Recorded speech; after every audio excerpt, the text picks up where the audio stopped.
Hello and welcome to the Total Soccer Show. My name is Darryl Grove and I'm back in studio. I'm looking across the desk and looking back at me. His name is Taylor Rockwell. Hello. Hello. I don't have to do the intro anymore. I'm very excited about that. All our listeners can breathe easy. Yes. I thought you did great. I appreciate that. But it is harder to do than you might realize to yell hello into a microphone in a crowded office building with no person sitting across from you. We do have the office to ourselves, but I feel like everybody else on our floor was keenly aware. Yeah, we're not in a cube situation. No, but I feel like everybody on our floor was probably keenly aware that you were not here because usually, we're in and out, we're popping around, and so it did just feel like I was a lunatic talking to an empty chair. Sweet 912's talking to himself again. Exactly. Should we call somebody? He's yelling a lot, but now he's quiet. Oh, he's yelling again because he messed it up the first time. So we have lots to catch up on today's show. So we're going to catch up on the essential American soccer news that we didn't get to talk about in the past week. Because we haven't done a show since Christmas Eve. It's weird. It is now New Year's Eve. I still don't fully know what day it is. I'm taking your word for it that it's New Year's Eve. It's Monday. Okay. It is Monday. Is it?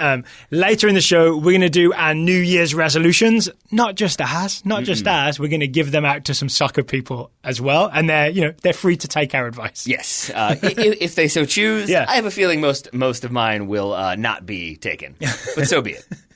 Okay, are you ready? Yes. To catch up on all the American soccer news. I'm going to say the biggest story that we didn't get to talk about in detail is Christian Pulisic to Chelsea, the rumour. You want to start there? I assume we were leading with Brek Shea, as is custom for TSS. I guess we can get to that one later. Yeah, the big one is definitely Christian Pulisic. So Bild essentially reported that Bild has information that Christian Pulisic, there's a deal, there's an offer being made by Chelsea to Borussia Dortmund. Rafa Honigstein did some reporting for ESPN that says the offer is north of 50 million euros and that Pulisic will be joining Chelsea in the summer, right? So not confirmed, but I'm going to say heavily rumoured with someone like Honigstein, who's a respected journalist, doing the work and confirming that at the very least something is afoot. Yes, and I'll tell you this to tell you my reaction is that what I found myself wondering when I saw this story break was I wonder how people from the past, if they travel to the future, would understand transfer rumors because they would just be like, man, how far back are we going? I would just say 20 years, 30 years, whatever. But it's like, it's so convenient of him to wear a half Chelsea, half Borussia Dortmund jersey to pose for this transfer rumor story. Photoshop is a different thing. It changes things. But I say that to say that really was my sort of like, that is weird, right? As opposed to, oh my gosh, Christian Pulisic's going to Chelsea. And I think it's because it's been so long rumored and it's felt like a fire where there's smoke sort of situation that it maybe smoke where there's fire? Well, yeah, I was kind of flipping it around just because it feels like, it's been a thing that we've kind of talked about for a while now. And so when it was reported officially by Bild, which I know still has rumored officially by Bild. Yeah, like credibility issues there on occasion when it comes to the rumors. It still feels like a thing that we've heard quite a bit about. So it wasn't as surprising. And here's my take is that the reason this is probably looks like happening, and the reason we've heard about it for so long is that Christian Pulisic's contract with Borussia Dortmund expires in the summer of 2020, so that's a year and a half from now, and Borussia Dortmund would be letting him go, I think not quite for free, they get some weird compensation because he's so young, but it's in their interest to sell him now if he's not going to sign a new contract. And it seems, this isn't widely reported, but I've seen stories about how Pulisic has basically told them, I'm looking for that next big move. I'm not signing a new long-term contract to stay at Borussia Dortmund. So they basically have to sell him by the summer of 2019 to get good value for him. Yes. And I also believe that, we talked about this a little bit before, that there's probably the ghost of Robert Lewandowski still haunts Borussia Dortmund in terms of when Bayern Munich come. The no transfer fee ghost of Robert Lewandowski exactly. hovering over the Westfalen Stadium. He went to Bayern for free. His contract ran down. They had to let this very valuable player go for €0. Yeah, and there's that. There's certainly that. And then there's a small percentage of it. I really do wonder if it's also and we don't want Bayern to come in at the last second and say, oh yeah, we'll offer you 20 grand more a week or whatever than Chelsea were willing to do. That seems unlikely because Bayern tend to have a pretty set wage structure, generally speaking. But I do wonder if Dortmund maybe just didn't want to risk potentially losing him to Bayern Munich. Yeah. So they're happier to sell to Chelsea. Do you think when Bayern call, they just don't answer the phone? Oh, yeah. Anymore? We recognize this number. Yeah. It's a Munich area code. Do they have area codes? I don't know these things. So what do we make of the actual move to Chelsea? Assuming this happens, and it appears to be what Pulisic wants, Does this have us excited for Pulisic's future or nervous for Pulisic's future? Or both? Okay, I have like 3 separate thoughts, and I think it ends up being like I'm mostly excited. Okay. But I think one is that Chelsea are in a like kind of state of flux, especially lately, that you have Sarri coming in, but then I think I've started to see more and more reaction to quote-unquote Sarri ball and people sort of being frustrated with the way things are going now. And so on the one hand, it feels like, ooh, maybe it's not great that he could be going in to say something goes wrong next season. Sarri's out. It's another sort of changeover, and he doesn't really know where he fits into the pecking order. So there's like he that. being Pulisic? Yeah, there's that element of like, ooh, he may be moving into an uncertain situation. Then there's the aspect of Jadon Sancho coming into Borussia Dortmund, and I think that is important in my mind because of how much he sort of seems to have taken away some of Pulisic's playing time and some of his sort of star power. 80-odd minutes at a time. Exactly. But also his star power. That Christian Pulisic last season, it felt like was one of the names that could be on the move from Dortmund. We talked about this earlier, right? Like in my head, it kind of made sense that Pulisic was the big up-and-coming name for Borussia Dortmund and established himself as a first-team player, a valuable first-team player. And then he basically agitates for a move by saying, I'm not signing a new contract. I want to move to the Premier League, that kind of stuff. And this trajectory would have made sense. And it's almost like Jadon Sancho has ruined the narrative by coming in as a guy, 2 years younger than Pulisic and outperforming him and basically looking like a better player. Yep. And it's almost like ruined how this is supposed to go. Yeah. Because now you're demanding this move or making this move as a not quite first choice player because Jadon Sancho is superior. Right. And so, but with that said, the reason why I am still sort of optimistic is that if it were just Chelsea want this young up-and-coming player, the American aspect means they're going to get some more jerseys sold, but they want this star player who could be the next big thing. Maybe they'd be looking at Jadon Sancho if that's all they were looking for. But to me, that says that Chelsea have done their due diligence, have done their homework, recognize what Pulisic could bring or what they need him to bring, and are still more than happy to pay to get him into their squad. So that's how I'm choosing to interpret it. Is that it's not just, we want a superstar, we need a superstar. It's, we need a player who's going to fit whatever we're trying to do, and it seems like that's going to be Christian Pulisic. I think when this becomes official, I think then we should start looking at Sarri ball and those tight passing triangles and thinking about whether Pulisic fits into that system or not. Before we move on, another part of that Honigstein story was essentially suggesting that it's not just Chelsea. Dortmund are also willing to listen to any other offers around that 50 million euros plus mark. So keep an eye out for, Bayern could, disguise their number and get through on the phone. Or like Arsenal, Man United, Liverpool. Someone else could come in and make an offer. So we're not guaranteeing that Pulisic goes to Chelsea. We're a new club. We're Bayern Munich, if you wanted to sell us. I mean, and that's where then there's like the gamesmanship of all of this, because Honigstein definitely has connections. He's a very well-connected journalist, so he has connections to lots of clubs. But it does have me wondering, like, maybe that 50 million euros didn't come out of nowhere, I guess. Yeah, it was going to come out of nowhere. It's going to come out of the Eden Hazard sale. Yes. That would make sense to me. No, but what I mean is, like, I wonder if maybe that was a thing that he was told, we're looking at a number around this. Figure, so if anybody else wants to come in, maybe you offer 55, maybe you offer 60, and maybe they are trying to drum up a little bit of interest to either keep that price high or get a better price than they already have. That makes sense to me. All right, one other young American possibly on the move in January, Tim Weah of PSG.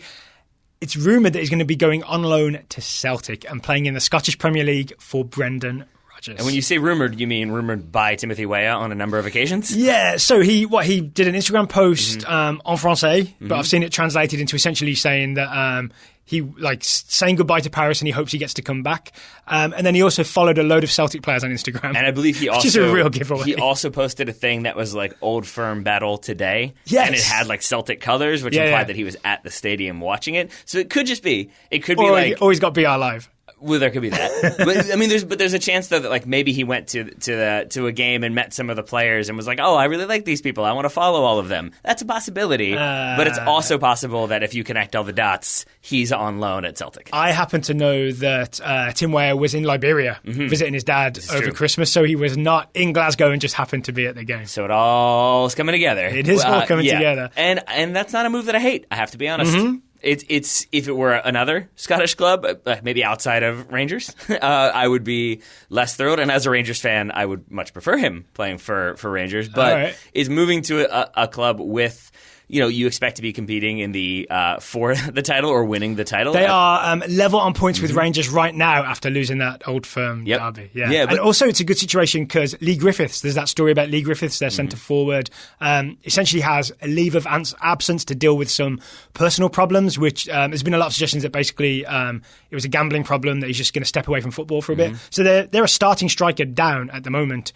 So there's a need for Tim Weah. He's not just going to be thrown on a pile of strikers. He's a needed piece. So that's why this move makes sense to me. It makes sense, yeah. And I think maybe I'm just holding in my head what's been the past for Celtic, but I still feel like it's there that there was the other Dembele, since there are many Dembeles out there, who's playing there. But it's not, and that stands out in my head because it's not just, it's Celtic, he's going to the SPL, it's going to be physical and it's going to be battling. Did you see that drop ball from the Old Firm derby? No, I didn't. There was a very heavily contested drop ball. I would assume that's not known as the friendliest of derby. It's not called the Friendship Derby, put it that way.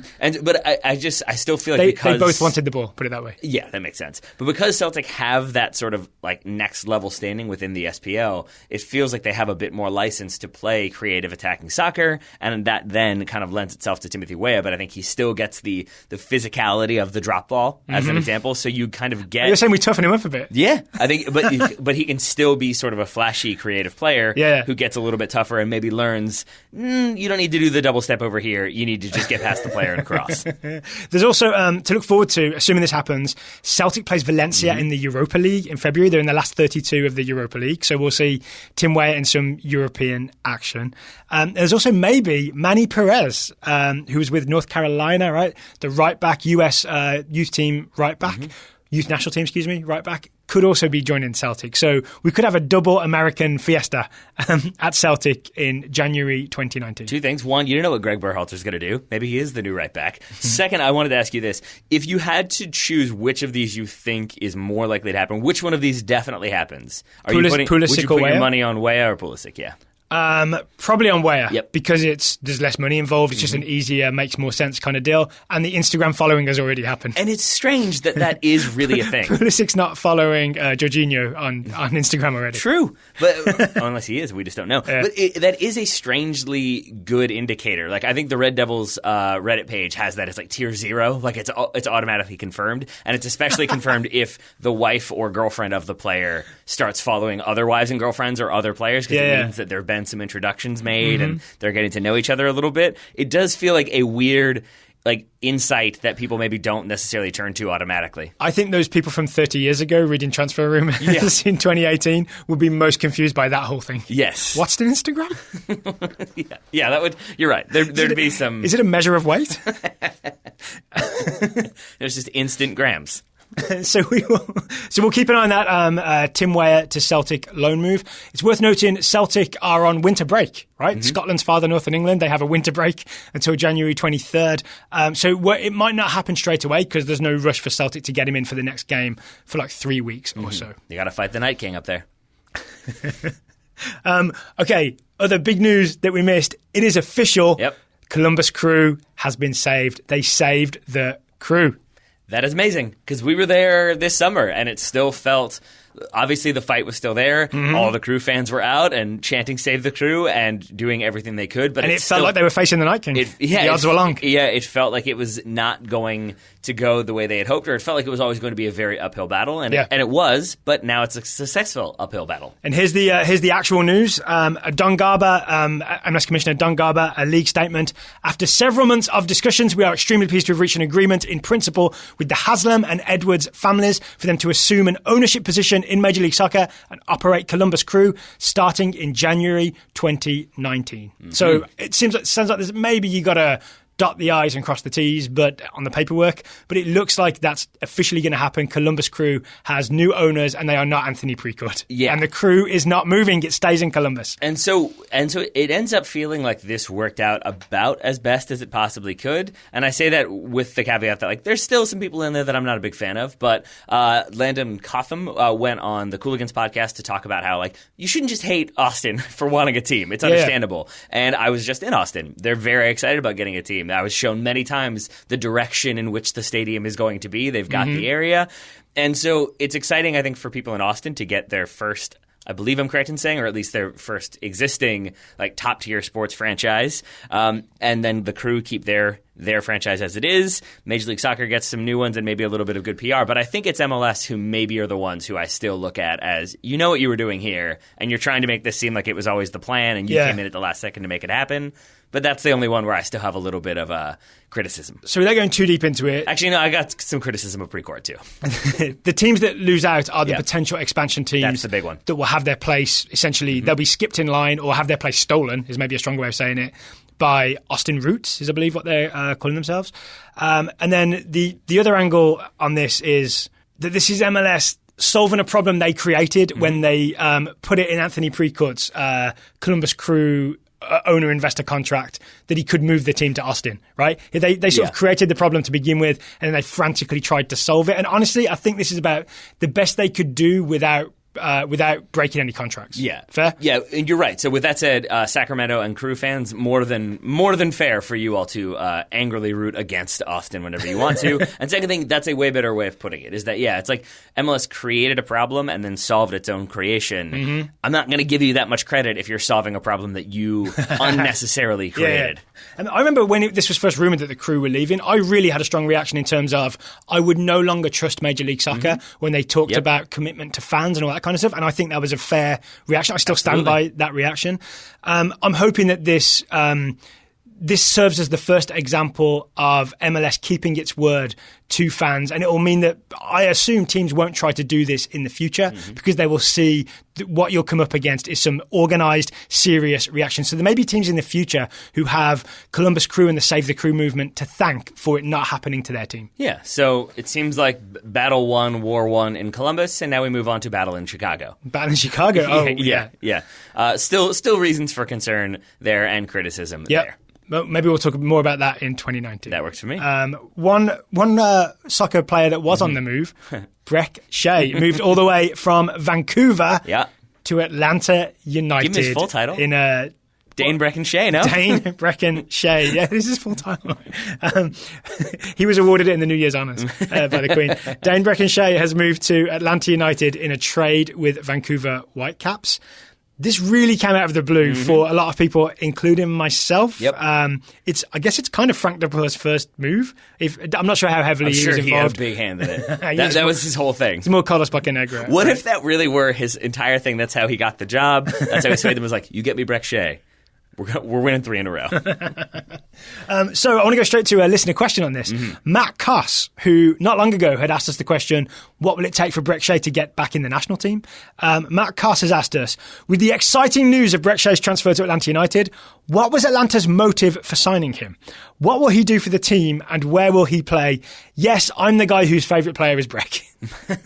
So let's answer all Matt's questions. I think it's worth stating up front that I think a big part of this rests on the idea of we can fix him. Like I do think there's that element of maybe there's Atlanta saying they're Will Smith and I Am Legend. Yeah, exactly. Or anyone dating a terrible person who's like, no, but I'm going to turn it around. Like I think there is that part of it, and I say that only to say that like you have to kind of believe that other situations haven't been so ideal for him. Maybe people haven't fully understood how to utilize him properly. We think we can bring him in and make that happen, and then it explains it a bit more. That's the background of it. But then I think on top of that, you look at how many, he played, 24, 28 games for Vancouver. I think he started only 13 or 14. Sounds like you did more research than me. I think I read the article that you sent me in the show notes, so maybe not. So he is obviously an experienced MLS player who is still only 28 years old. If you had asked me how old he was, I would have probably said early 30s. You're better at ages than I am, so you probably would have gotten it on the nose. I would have said about 28.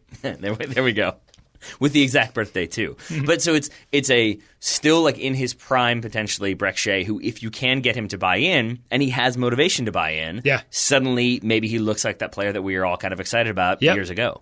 I think the other thing to think about in terms of Atlanta's motive is how much he costs. Right? I think he was costing Vancouver something like $700,000. That was his at least. I think it was like 7 something. Yeah. So that was his salary. But because they didn't renew his contract, they didn't take the option. He was a free agent. It's my understanding the way MLS works is Atlanta can sign him for not that amount. They can sign him for much, much less. Right. So you're not paying the the weird premium that was on Brek Shea because he was that player that had played for the national team and gone and played, like not successfully, but had played in Europe. I think his price was a lot more than the value he brought on the field. So you could say Atlanta's motive is that they're getting him at what they think is a fairer salary. I'm kind of surprised here because we didn't really talk about this off air, but I'm surprised that we're both, it seems like, steering into this maybe is a very good move for Atlanta. I'm not going to go that far, but it's at least not terrible. Like, a lot of people kind of laughed when they saw it. I think it's not terrible, and I think it's, to your, like, we can fix him thing, we can rebuild him. Yeah.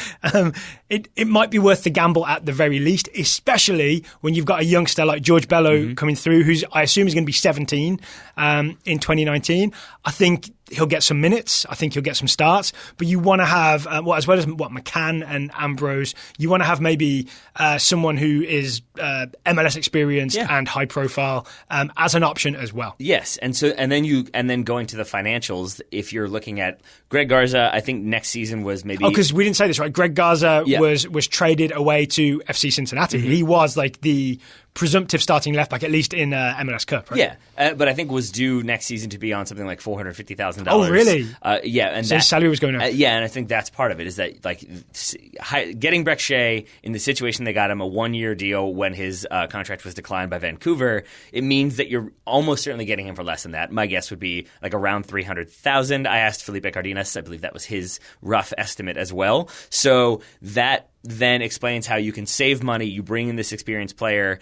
By all accounts, and from what I observed, Greg Garza was more of an attacking player than he was a like sitting deep and defending type player. So then you're bringing in Brek Shea to play basically left wing back, but do a lot of attacking. Yeah, and we're imagining Frank de Boer plays a 3-4-3-ish, right? So it's going to be a left wing back type situation for Brek Shea. And maybe even as part of a front three, he can contribute there as well. So you get multiple spots where Brek Shea can play. You're losing pace with Almiron. You're getting some replacement pace with Brek Shea because that man is quick. Yeah. Or it could even be that maybe sometimes it's a 4-3-3 for Atlanta. I mean, as it was last season. Sometimes a 4-3-3, sometimes it is that back three, in which case maybe Brek Shea is there for when they're in a back three specifically, and then when they're in a back four, it's Bello or McCann or whomever else they want to put in there and try. So, like, it makes sense to me to take that gamble on a 1-year deal. And it's not like Atlanta don't have experience dealing with lots of different personalities and, like, locker room issues. So I do think, again, he's going to a team that are well-positioned to handle some of the baggage from Brek Shea and then maybe also utilize him properly. Well, there's a successful team to buy into as well, right? It's not as if you're joining a team that's floundering and you're just another piece that you're hoping is going to save the franchise. It's more like the franchise might save you. It's the other way around. Yeah. The other part of that Greg Garza trade is what they got about 450 in combined TAM and GAM. So in the end, Atlanta come out ahead on this. When you take Greg Garza's salary, the TAM and the GAM they received from FC Cincinnati for the trade for him, then you minus Brek Shea's salary from that, and they didn't have to trade anything to get Brek Shea because his option was declined. You come out ahead financially. That's money you can spend elsewhere. Right? So financially, it makes sense. That is the motive, Matt Cuss. And so I'm happy that he is still your favorite player. I don't know how regularly you'll see him next season, Matt, but I'd say sometimes. Sometimes him, sometimes George Bello. I think that might be a good balance. I think everyone should just go out and get a Shea Bello jersey. Just combine the names, combine the numbers, you'll be fine. Okay, before we get to New Year's resolutions, we have the honour of talking about today's sponsor. We're really excited to say that SeatGeek is back with us. I know it's still 2018, but SeatGeek is back with us for a whole nother year. SeatGeek is going to be a Total Soccer Show sponsor. If you don't know SeatGeek, then one, where have you been? Two, it is the app that makes buying and selling tickets to live events easier than ever. Why does it make it easier than ever, Daryl? All kinds of reasons. You can open the app, you can just search through and look for events you want to go to. I know what you mean, but the implication you just made there was like other apps you can't even open. other ticket apps, not possible to be open. SeatGeek, you can open it. That's the start. So you can. Yep. You can open the app. It's a big part of it. And then you get an aggregation of all tickets available from all kinds of different sites. Are you watching my hands as I wave them around? Watching that you already have ink on one hand, and I'm wondering how it's going to expand as we continue to record. Welcome back, Taylor. Welcome back. I missed it. I did. The great thing is they give you a price guide, green, orange, red, to let you know which is a good price ticket, which is not such a good price ticket. So they guide you in the right direction. And all SeatGeek tickets are guaranteed. So you can have a SeatGeek ticket with the confidence that it is the real deal and you will be let into the stadium with your SeatGeek ticket. You sure will. Or the music venue. If you want to go see a musical act, if you want to see a play or a stand-up, anything like that, they've got you covered. Any live event. Have you noticed any events that you might be interested in going to in the near future, Taylor? Well, my wife any artists you might like to see? When we were in Austin, we did see Dale Watson, who's not a performer I was familiar with until we were there. Dale Watson? Yes, who is, I would say he's like in the Johnny Cash mold when it comes to like country. But he, bunch of tattoos, but the kind of deep voice and sings very catchy songs. We enjoyed him. We saw him live. I looked up. He's touring all around the country. You can find him in Connecticut and Washington, as well as Texas, and I think California in there too. So you can find his shows on SeatGeek, and I would recommend checking him out because we had not heard of him. Obviously, lots of other people probably already have. Yeah. I feel like I'm that one who's like, let me tell you about this thing I've discovered. It's this guy who's been around for 40 years. But check him out, and if he's in your area, I strongly suggest getting tickets via SeatGeek. Would you pay full price, or would you try and get $10 off? I'd probably try to get $10 off. Yeah, how would you do that? I have no idea, Daryl. I think, first of all, I'd open the app. That'd be one. That'd be one. I can help you with that. Okay. Then I would probably use some sort of promotional code. I don't know where I would find one. But I would try to use that to maybe save $10. Are you saying promotional code for those people from 30 years ago? Yeah. That's what the show is all about. Potential time travelers from 30 years ago. We've already established that. So if you open SeatGeek, do that on your own. I can't do it for everybody. Click the settings tab, enter promo code TSS. That's TSS, and you will get $10 off your first SeatGeek ticket purchase. Easy for me to say. Indeed. So thank you to SeatGeek for sponsoring today's episode. Remember, SeatGeek, life's an event. We've got the tickets. We also have the New Year's resolutions. We sure do. I'm excited for this part of this show. So we are going to offer up our 2019 New Year's resolutions to people from the soccer world. I'm going to invite you to go first, Taylor. Who's your first resolution for? And why is that weird smile on your face? Because I feel like you're inviting me to go first because I have a sneaking suspicion you know exactly where I'm going. I'm going to guess it's Old Trafford related? Yeah, of course it is. It's Jose Mourinho. It's Jose Mourinho. Yes, oh, so not Old Trafford related? Well, yeah, no longer, yes. I'm going to say Jose Mourinho. He's checked out of that hotel, right? I would hope he's. I mean, then again, given the way it ended and the way it's gone since, like there's a chance that he's just like Colonel Kurtzing in his Old Trafford hotel room, just getting angrier and angrier, shaving his own head, eating Nando's, I would assume. No, I'm going to say Jose Mourinho's resolution should be to read The Selfish Gene by Richard Dawkins. Okay. Because I think, first of all, the title, it tricks him into reading it. I think he's like, yeah, Selfish Gene. That's what I'm all about. But it's about, Daryl, the complex theory of evolution. Okay. I think it's the best book on evolution as recommended by like the Royal Society of Science. So you start there. Then you get him into Charles Darwin's I see what you're doing here. By Janet Brown, which is a 4-part biography of Charles Darwin. The whole idea, dude's got to evolve. And you kind of trick him into reading about evolution, and he thinks, maybe I've got to change some things. Maybe I've got to look at things differently. That should be his resolution for 2019. Adapt or die. Yep. Right? Yeah. I mean, there is hopefully a future where Mourinho does open his mind to some more open soccer, right? And just see the pace of the game and the way soccer works now. If he wants to continue to be a high-level coach and not just someone who probably goes to the Russian Premier League and gets paid a load of money, he needs to adapt. And I think his next move we'll really see, is he someone who wants to adapt and stay at the top, or is he someone who wants to cash in on having a very famous name? I mean, those are his two options. That would be my concern. I mean, obviously, Jose Mourinho not probably too concerned about what I think of his career, but there seems like there's all these rumors now that maybe he'll be the emergency stopgap at Real Madrid, and it suddenly feels like he could be this weird like self-Pardew of him constantly. Self-Pardew? Yeah, or like is that like a self-parody? Or no, it's more of like he is like it's always like like Tony Pulis is gone, in comes Alan Pardew. It's sort of like Mourinho's going to do that to himself. Like, is he just going to relive all of his greatest hits and like go back to Madrid? He's already done it at Chelsea. Then what, is he going to go to Inter? Is he going to end up at Porto? Like, it feels like maybe he could kind of go down that road of looking for past successes in the places where he had them, as opposed to moving to that next challenge and trying to adjust accordingly. My actual serious New Year's resolution for Jose Mourinho would be to just step away from soccer for like 6 months. Watch some movies, relax, and just get your love for the game back. Because he just clearly was not enjoying it towards the end at Man United. See, the frightening thing is that, by all accounts, that's what he did when he left Chelsea. That he kind of, he said that, like, I was drained, I was emotionally out of it, like I wasn't prepared for that task and that challenge. When he signed for United, it was, I'm back to it, I finally feel like my old self. And then here we are again, and it does feel like he's lost a little bit of that like desire and that hunger, and he's lost that loving feeling. And there we go. And all he needs is Top Gun 2 to finally come out, and we'll be ready. And that's where like Bobby Warshaw and I like kind of joked about it, kind of talked about it. I really think going somewhere he hasn't been before doesn't necessarily have to be Major League Soccer, but like I know that's kind of a ludicrous suggestion, especially with the coaching vacancies filling up. But I think he should try a different thing, maybe a national team gig. Maybe it is Russia. I don't know, but I think he needs to rediscover some of that form. But I'm with you that I think he could rediscover some of that form in the summer after taking 6 months off. There you go. All right, my first resolution. We can do about 6 each, but I feel like we might both go long as is tradition. Domenico Tedesco. Mm-hmm. Domenico Tedesco, head coach of Schalke.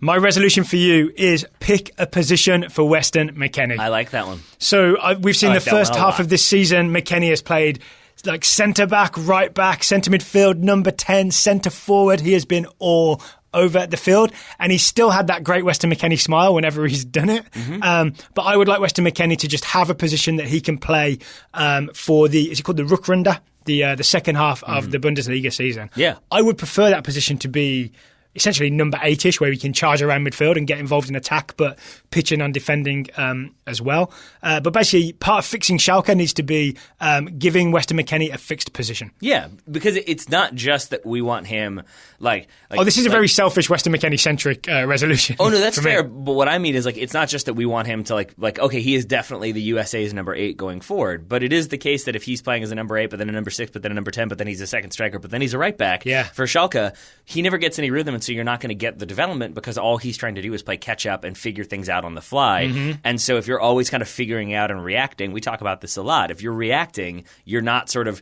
growing, you're always kind of putting out fires and plugging holes where you have to. Yep. And so it doesn't really help him get to that next level. And I'm with you that if he is just, every game he's a number 8, and maybe it's not the most exciting position as opposed to potentially playing as a second striker and scoring a bunch of goals, it's still regular minutes in a regular position that can only help his development. And I think the other part of this is, I don't know Schalke's financial situation, but it seems to me they need to sign a striker, right? Mark Uth was supposed to be the guy who came in this year. I don't believe he scored many. He might have only scored one Bundesliga goal so far. So maybe go striker shopping in January, make that your striker. It's great that Haji Wright's been playing, but he's not going to be the answer for Schalke. Just throw this out there. I don't think. I mean, Haji Wright might not be, but there's this young American who hasn't yet signed for an SPL club on loan.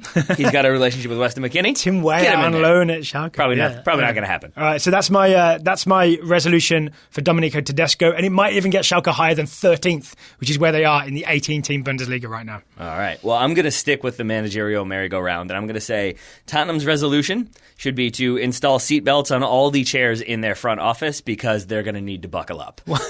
Because I think between all of the reports about Manchester United's interest in Mauricio Pochettino, and I still believe that the one that they really are probably more concerned about is Real Madrid. I think Tottenham better buckle up for a long couple of transfer windows or like couple of months of fighting off all of this interest and the rumors and the a lot of headlines, right? Destabilization that comes with that as well. There's going to be a lot of newspaper headlines linking Pochettino with Manchester United. They're going to be really tough for Spurs fans to read. What it really needs is some sort of public statement from Pochettino saying, no, I'm staying, this is where I'm at. Yeah, and so I think with that comes this January window. Maybe he's waiting to see the new stadium. I think, honestly, yeah. I think he's waiting. I think he's probably waiting for Spurs to deliver. I think he's waiting for them to, be in that new stadium, and then suddenly it feels like you're not kind of treading water, waiting for things to happen. We've both been in that. Like, if you're hurry up and waiting all the time, you get into that sort of like, well, what are we even doing here? And then you look across at, oh, they've already got a stadium and they've got a pretty good squad. Maybe Madrid seems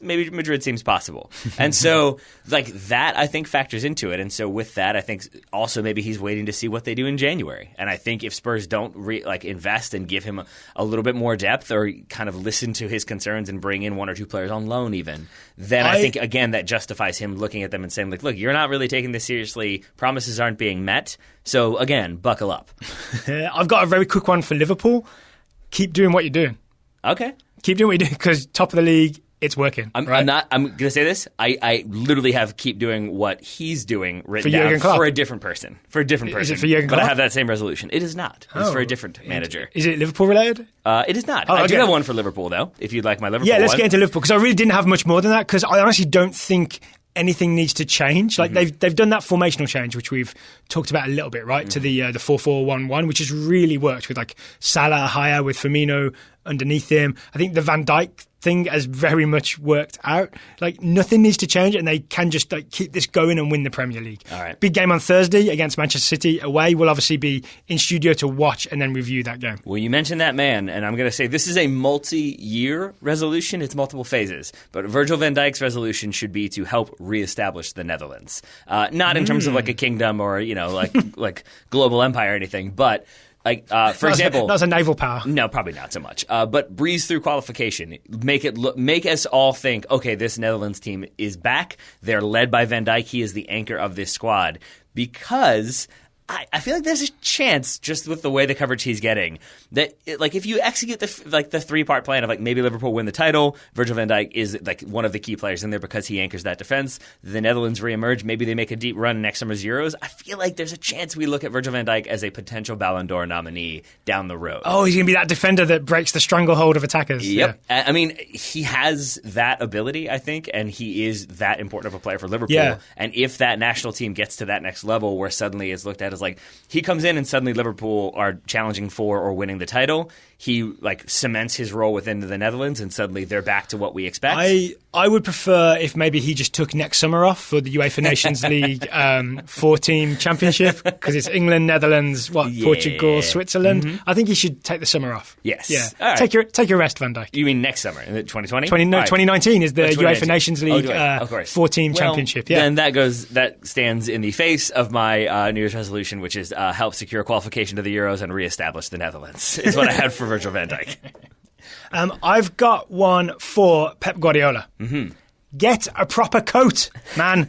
Get a proper coat. But wool in the rain doesn't do it for you? Yes, that hoodie is not a coat, right? Mm-hmm. It looks wrong. I've got my notes here.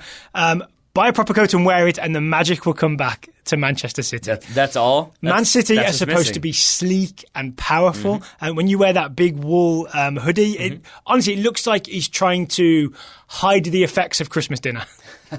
There's been a Christmas ham on.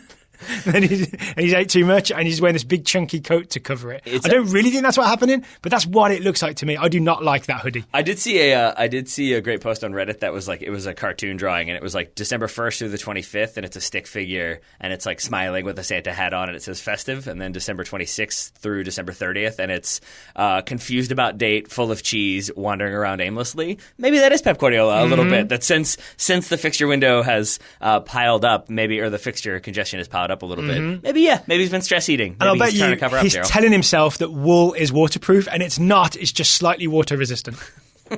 You've done some coat research, huh? I have actually. I also know the brand. It's like you're just back in England, and you're like, it's real cold here. I know the brand. I even know the brand of that hoodie, so I looked into the materials. Really? Yeah. The outer is 100% wool. What kind of coat would you recommend? Just like a nice trench coat, maybe. Okay. Yeah. Oh, a trench coat? Yeah. So we really are sticking with the 30 years ago theme. Yes. Is it like a Morty Seinfeld trench coat? Is that what we're talking about here? Yeah, buy it from him. Perfect. You got any more for me?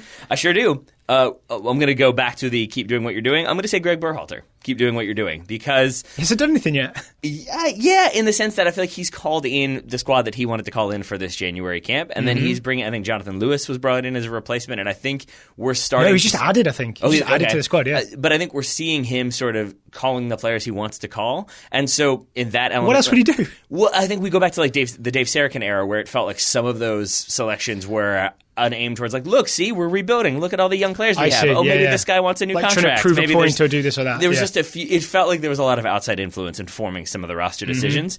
But I would say if you look at, and this is an invitation for Greg Berhalter to come onto the Total Soccer Show, but a lot of his media appearances haven't just been I believe it was Mariti Marungi on Twitter who was making the joke that like you can basically do every post-match interview in like 7 to 8 quotes.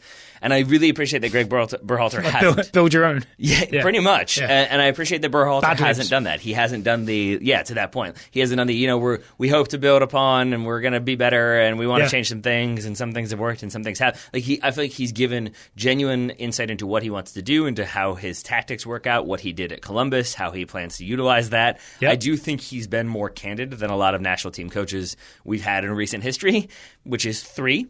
But I really appreciate that, and I do appreciate some of his candor that we haven't seen recently from U.S. soccer. And so I think he alone is not going to make everybody reinvested in the U.S. national team and reinvested in U.S. soccer, but I think all he can do is what he's been doing. So I think his resolution is to continue to build this national team, continue to try to generate goodwill, and hopefully win some people back to the national team cause. Yeah, and my resolution for Berhalter on a similar theme would be, if things go badly maybe in those first couple of games against Panama and Costa Rica, don't go back in your shell in terms of talking about tactics, right? If it doesn't work, if he's trying to implement this maybe possession, spread the field kind of thing, and it doesn't work out, I would love a post-match press conference where he says, this is what we're trying to do, this is why I think it didn't work, here's what I'm going to try and do next game. Maybe that's too much information to share, but I would love a coach to be telling us that stuff, right? Not like, oh, we tried hard, we were unlucky. Give us the reasons why you think it didn't work and let us know what you were trying to do. I would love that. That works for me. Mr. Grove. On a similar theme, a resolution for myself, but also for maybe other US fans, other US media, is to judge US players going forward on their merits, not on my emotions, or not on your emotions, if I'm talking to other people. So what I'm really thinking of is watching Berhalter put a team together. You might want it to be Josh Sargent and Tim Weah, but give a fair shot to Josie Altidore and Bobby Wood, right? See who fits the system best, who works in the Berhalter system best, not just who we're most excited about. And for me, that means also I've been a defender of Michael Bradley, for example. I was wondering if that name was going to get mentioned. Yeah, well, I've been a defender of Michael Bradley. I think he's going to be someone who fits into that Berhalter system, so it seems like it makes sense. If we see Bradley play in a Berhalter team and not perform, then I think it's on me, in terms of my opinions, to really think, maybe he doesn't work. Maybe it is time to look somewhere else. Yeah, right? But I would say it's almost like a fresh start for everybody, old and young and in between. But that also would be helped by, again, Berhalter continuing to do what he's done in explaining what he's trying to do. Because if he says, I'm looking for this type of player to do this type of role, then we have a thing that we can measure and watch and observe and say he is objectively not doing that. He can't function in this role, versus Berhalter has said, I don't need someone to charge around the field. I need someone to slow possession down and make sure we retain the ball. Maybe that is Michael Bradley. And so I'm with you that if that transparency continues and the openness about what they're trying to do, that then helps us better look at this team and what Berhalter's trying to do, what he's trying to build, and I think it helps us be a little bit more patient in seeing what's happening. So what else you got? I got a couple more to go. I think I do too. If we're going to stick with personal ones, we're going to the coaching convention next week. Yes, in Chicago. And I'm going to try to use that because last year's convention was very much focused on or centered around the upcoming U.S. soccer presidential election. There were all the candidate forums. Right? Yeah. Then there was the debate, quote unquote. That was the forum, I think. Yeah. I meant all the one-on-one candidate forums. Q&A, and then you had the candidate forum where JP Dellacamera asked everyone the same 3 questions off of the same piece of paper every single time. But I think this time around, because you don't have that, I think you and I will be maybe a little bit more free to attend some of the exhibits, attend some of the displays or exhibitions or what have you. Yeah. And I really want to focus in 2019 on having more people on the show who have different ideas about soccer. So for one, the one that I was thinking of on the way in is, I understand roughly expected goals, but I think a lot of times, because of what we do as a profession and because of what the show is, I have some hesitation to be I don't know what that is, or I don't know how that works. And I like the idea of talking because you want people to be Taylor doesn't know what he's doing. I roughly get expected goals, but I don't think you and I do a lot of statistical analysis. I'm not saying I'm going to turn this show into data, but I would like to have different people on who have different ideas. That's our Star Trek Next Generation show. Data. It is our. We review every minute, 1 minute at a time, of data on screen, and we talk about the evolution of the character.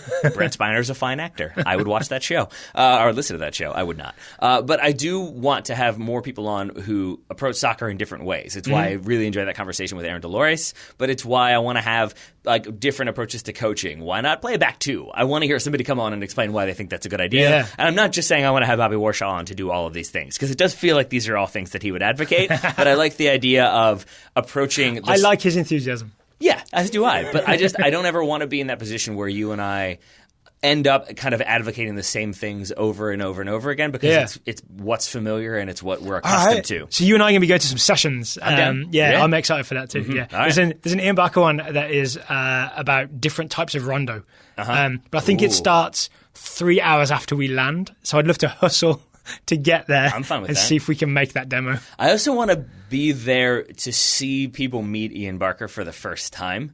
Because I know that I have this idea of like, oh, he's like the head of coaching. Like you expect a fit fellow who's, like studious. And he is both of those things. He's a big dude. He's a big guy. He's a big guy. I showed my wife a photo and she was like, that's who you're interviewing? He was a scary centre back. Yeah, he definitely was a scary centre back. All right, I got one more. What you got? I've got a New Year's resolution for Sergino Dest, up and coming US right back. Be nicer to Diego Lainez. Especially if he joins you at Ajax. So the strong rumour is that Diego Lainez will make a move from Club America to Ajax. And the poor kid does not need to be embarrassed on his first day in training with young Ajax. So Sergino Dest, reach out the hand of friendship to Diego Lainez, at least for Ajax purposes. See, unless he does need to be embarrassed. Rio Ferdinand has told this story, I think, a couple times, especially since Ole Gunnar Solskjaer was appointed, that Rio Ferdinand, which now it sounds like a pittance, but back when he was first transferred from Leeds to United was like 30 million, which I think was it was certainly United's transfer fee. It was a British record for a defender. Yeah. I know that. And I think he tells the story of his first day of training. He like scuffed a shot or he whiffed something, and Ole Gunnar Solskjaer just turned to him and said, "How much?" and like maybe you need that. Maybe if Lainez comes in and he's got a little bit of a full head, maybe he doesn't need Dest to take him out. If not, but then not just too be much. friends. I feel like Dest could destroy him based on what we saw in the CONCACAF Championship. You never know. You got any more for me? Sure. New Year's resolutions. I've got another joke one for you.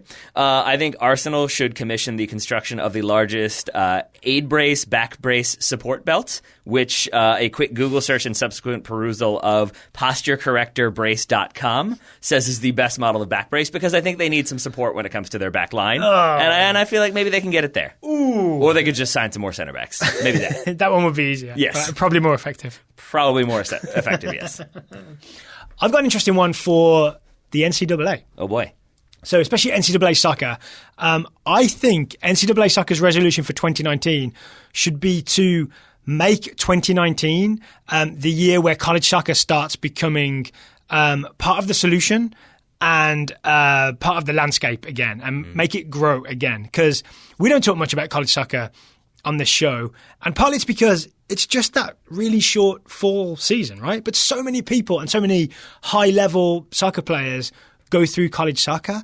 I still don't understand the reason why they don't extend the season and make it longer, right? In 2018, they had I think it was called the Spring College program, where 6 teams played a sort of competitive, proper spring program under FIFA rules, so no clock counting down and a million subs.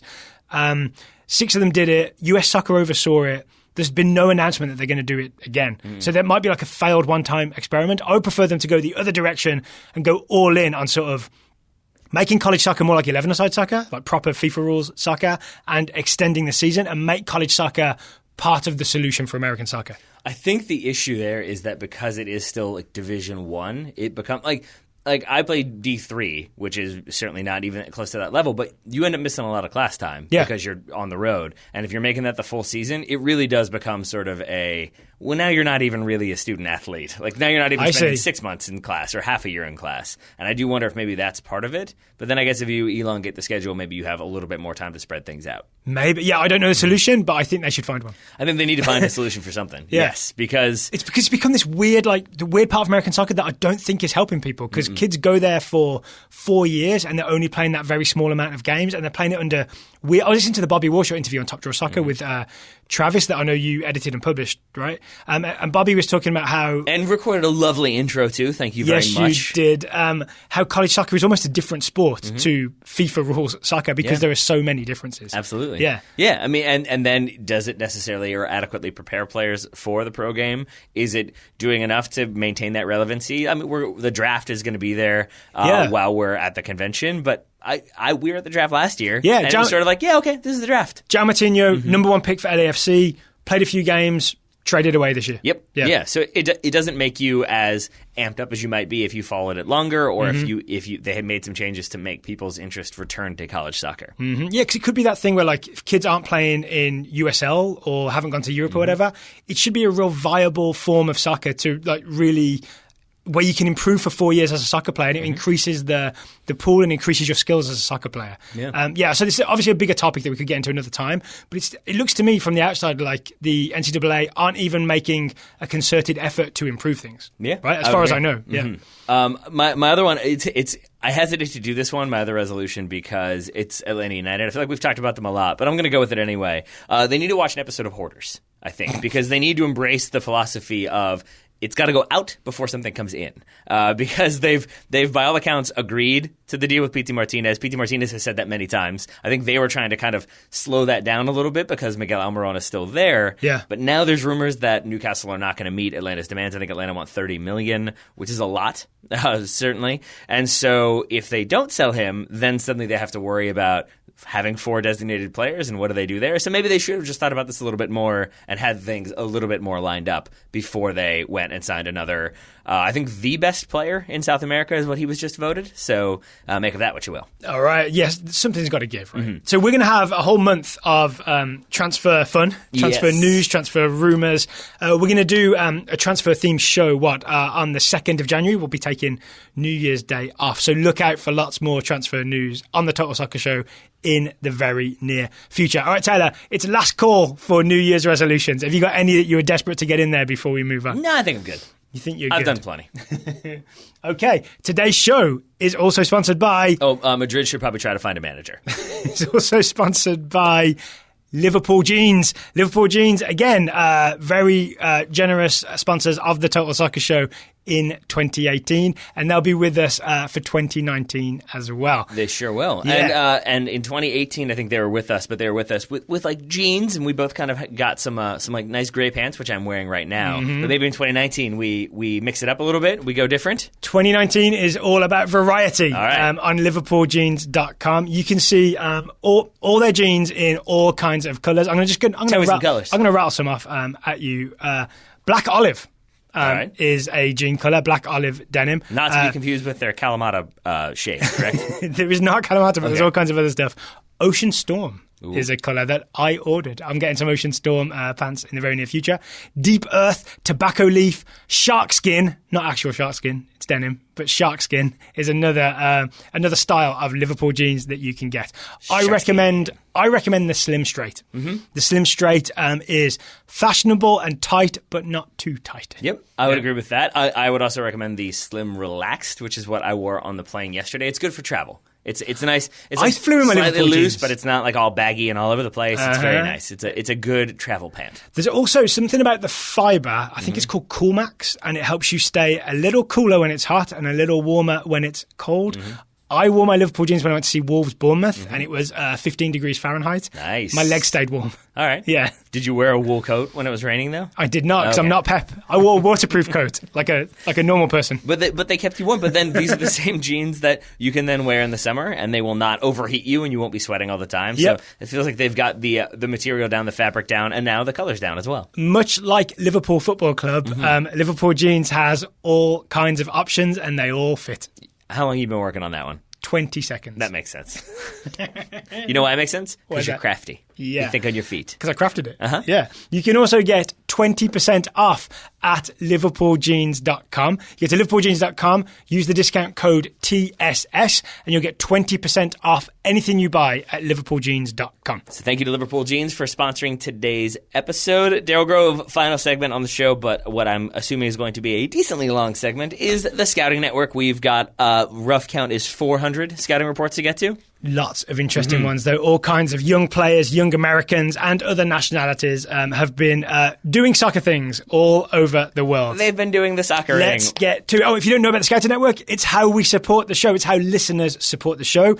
People sign up at totalsoccershow.com/join. Thank you to everybody who has done so recently. I bet the people who don't know about the Scouting Network also the ones who don't know about SeatGeek. Yeah. And we say get it together, people who don't know things. Or welcome to the show. Or that too. Yours is slightly friendlier. Where are we starting with our scouting reports? Let's start with Mazakine Wagner, who is scouting Andre Onana, the 22-year-old Cameroonian goalkeeper for Ajax.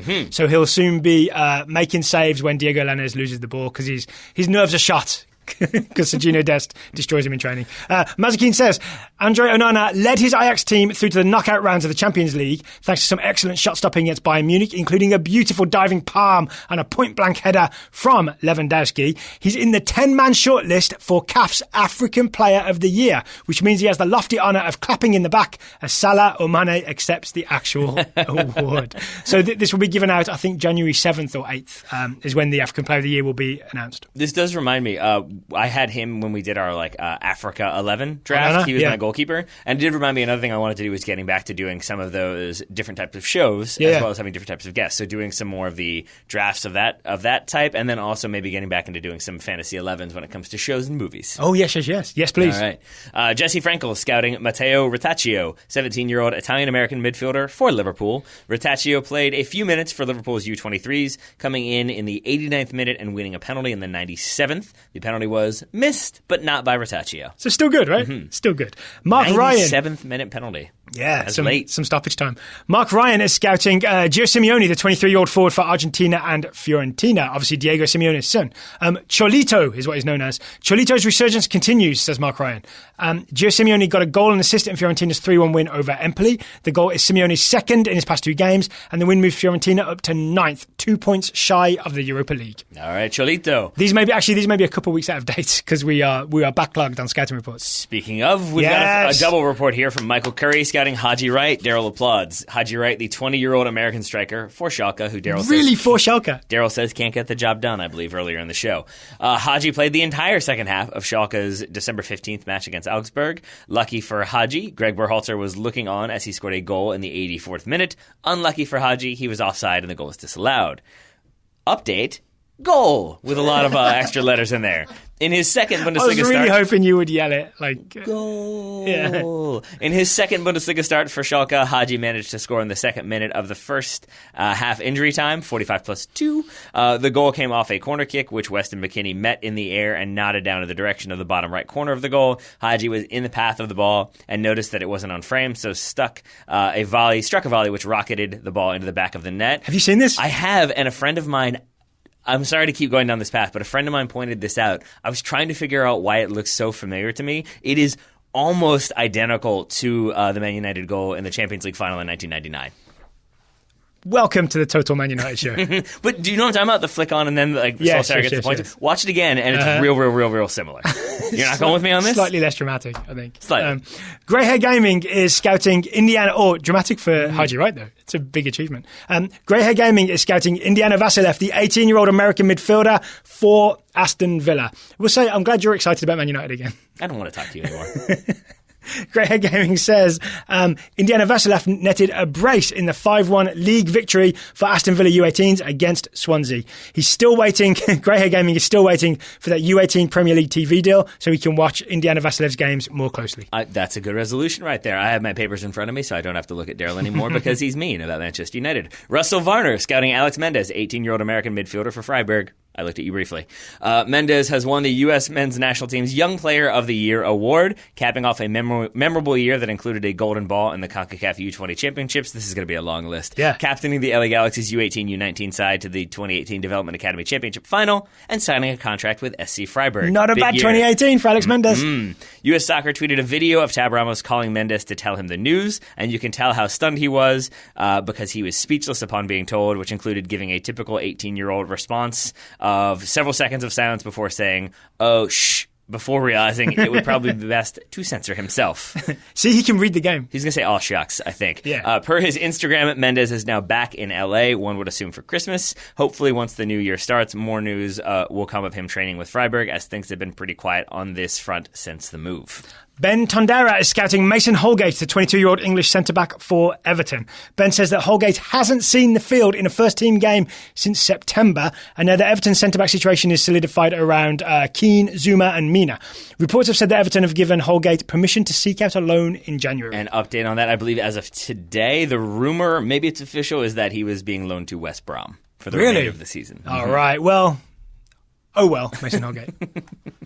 Is that coming from your rediscovery of your Wolves fandom? Not that you ever weren't, but like being back there, I feel like it brings out that like. Yes. I think I asked you previously, like, do you actively root against West Brom? Actually, like, no. I actually like, don't. No, it's gone up a little bit. It just sort of instinctively came out there. See, exactly, instinct. There it is. It comes back. Jake Lamar is scouting Austin Trusty, the 20-year-old American center back for the Philadelphia Union. Austin Trusty has been called into the MLS-heavy January camp for the men's national team. He will join his teammate Mark McKenzie and Keegan Rosenberry, who was recently traded, so maybe not teammates. This was a nice reward after a breakout season. Teammates one final time. Guy Jedwab is scouting Serge Gnabry, the 23-year-old German wide forward for Bayern Munich. It's always up and down with Serge Gnabry. Guy says, good news, Serge Gnabry was Bayern Player of the Month for November.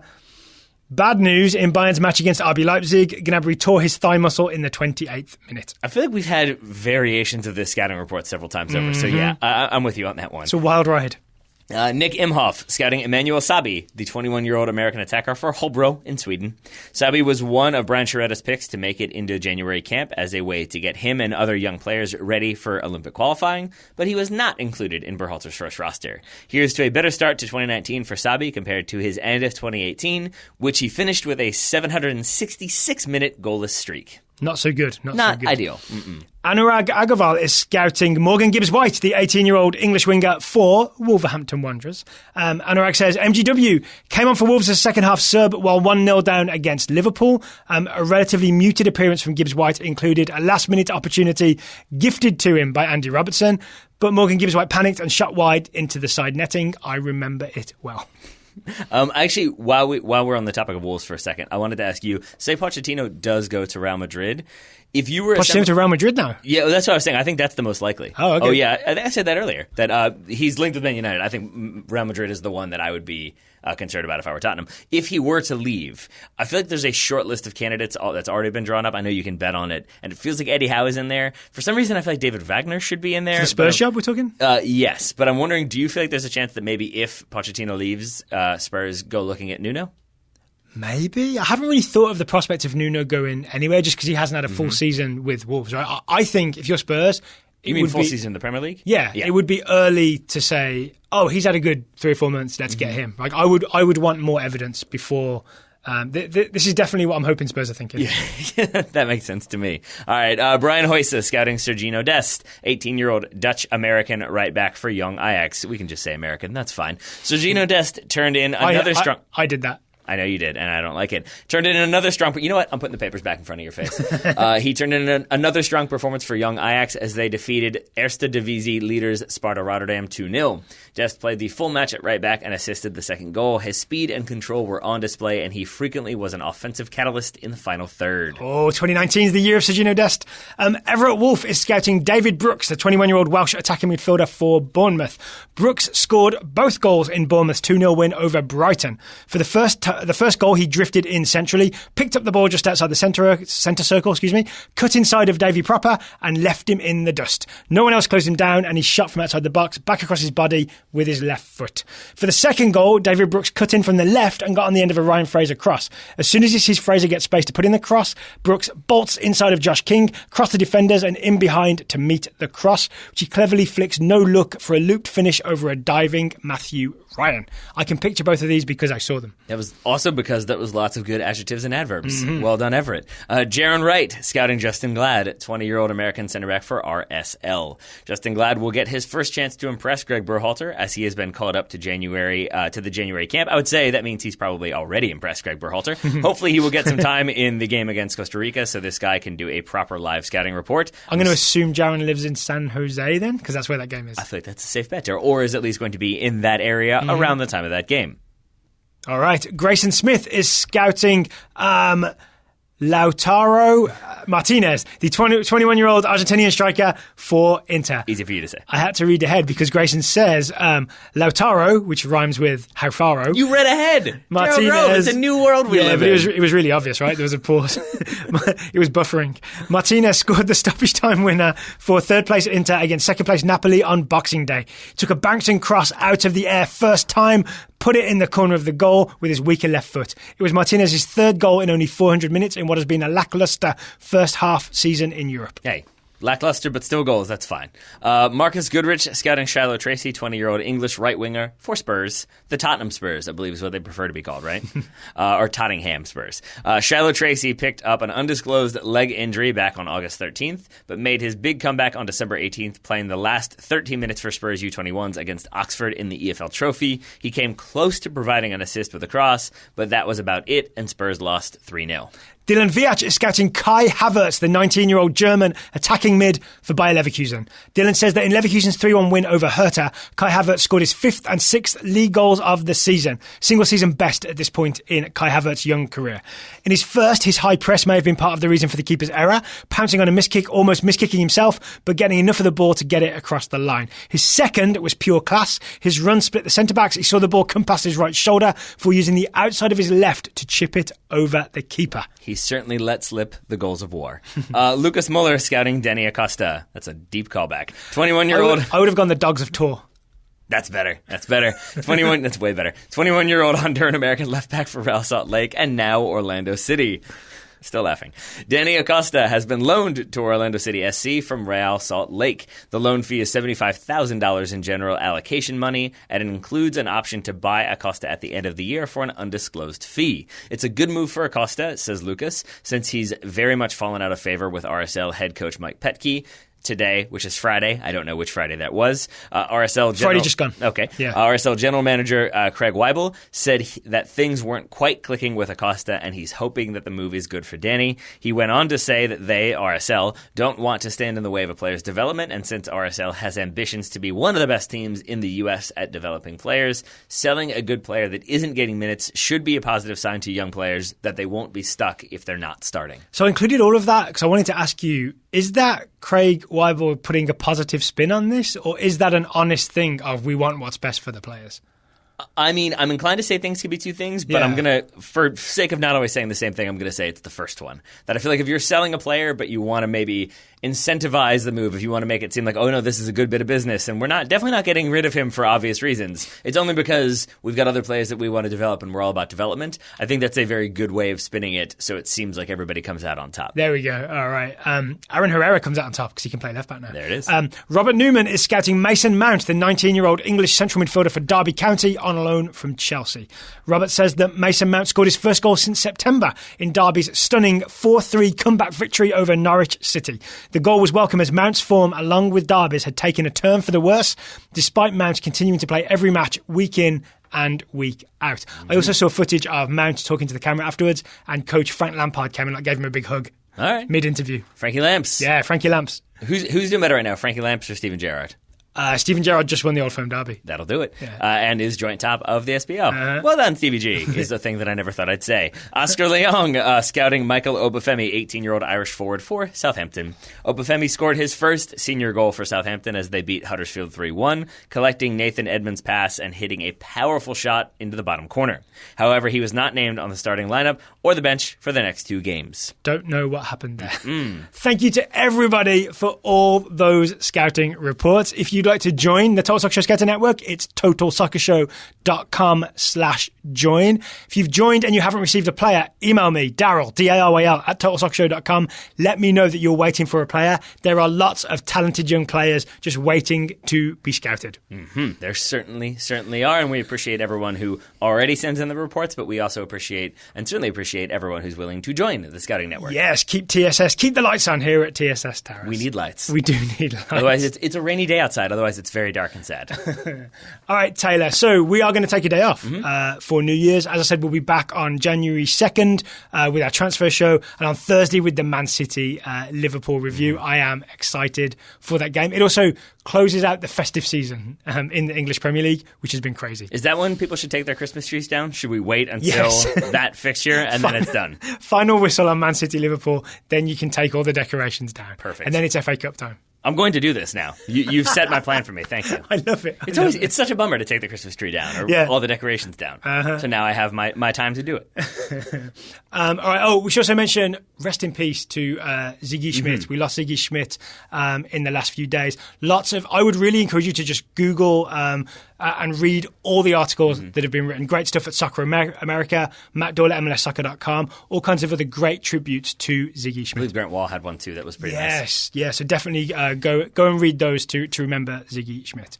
All right, Taylor, remains to say thank you for taking the time to talk to me today, and a Happy New Year to you. Right back at you, buddy. Listeners, thank you for listening. We hope you have a Happy New Year, and we'll talk to you again on January 2nd.